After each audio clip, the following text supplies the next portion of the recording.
Dans le cadre de la commémoration du mois de la femme, Green Space Network a réuni autour d'une table de réflexion des technologues, des innovatrices et innovateurs, des entrepreneurs, des activistes et étudiants militants pour l'égalité des sexes.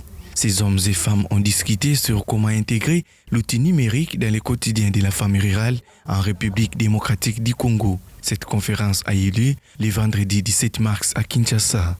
Ces échanges étaient pour nous un premier pas à la récolte de recommandations, de suggestions pour élaborer le plaidoyer. Le plaidoyer que nous élaborons, ce n'est pas pour nous qui habitons dans la ville, mais pour cette femme-là rurale qui est souvent abandonnée, qui est déconsidérée, pour qu'elle puisse être prise en considération et que sa voix puisse être entendue auprès des décideurs politiques. C'est ce que nous attendons à la sortie d'ici. Nous allons continuer des échanges pour que nous puissions récolter toutes ces informations afin de mener ces plaidoyers ensemble avec tous les participants pour qu'on ait un document qui peut interpeller les autorités à la prise en considération de cette femme. Par cette réflexion, les organisateurs entendent voir les femmes rurales s'approprier les outils d'information et de la communication pour lui permettre de diffuser ce qu'elle a comme conception, ce qu'elle produit partout où elle serait. C'est très nécessaire pour la femme rurale d'intégrer les notions de données numériques. Tout ce que nous avons au niveau du village, au niveau du Congo profond, nous avons les ressources naturelles. La femme est le levier de l'agriculture, elle produit. Est-ce qu'elle sait que j'ai autant de kilos, par exemple, de maïs? Elle ne sait pas vendre, n'est pas dans le sens de vendre au marché, mais vendre leurs produits comment? À travers les réseaux sociaux et à travers l'outil numérique. C'est ce que fait la femme de l'Afrique de l'Est. Elle a les mille, elle a les millets, elle a tout, mais ça se passe en ligne.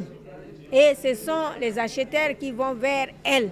Elle est là assise, elle ne se déplace pas parce qu'elle fait maintenant la promotion de ses produits à travers l'outil numérique. Les différents panélistes ont mis en évidence les rôles importants de la mise à la disposition de la femme agricultrice des outils numériques pour son émergence. Ils ont par le fait de sensibiliser tous les participants sur les bénéfices d'une prise en compte de l'égalité des sexes et du renforcement du pouvoir d'action des femmes dans l'exercice de son métier et dans la gestion quotidienne de l'environnement. Ce que nous attendons de ces femmes rurales, comme on vient de le dire, et ça a été parlé, plus encore expliqué auprès de nos intervenants, que la femme rurale ne doit pas être considérée seulement comme une femme qui est là pour abattre les arbres, mais cette femme-là qui apporte aussi la paix, la solution et qui apporte quelque chose pour le développement de son pays. Et cette femme-là, on attend d'elle qu'elle obtienne des outils d'information qui peuvent lui permettre à diffuser ce qu'elle reçoit comme conception, ce qu'elle produit au fin fond du village, afin que cette information puisse nous arriver au pays.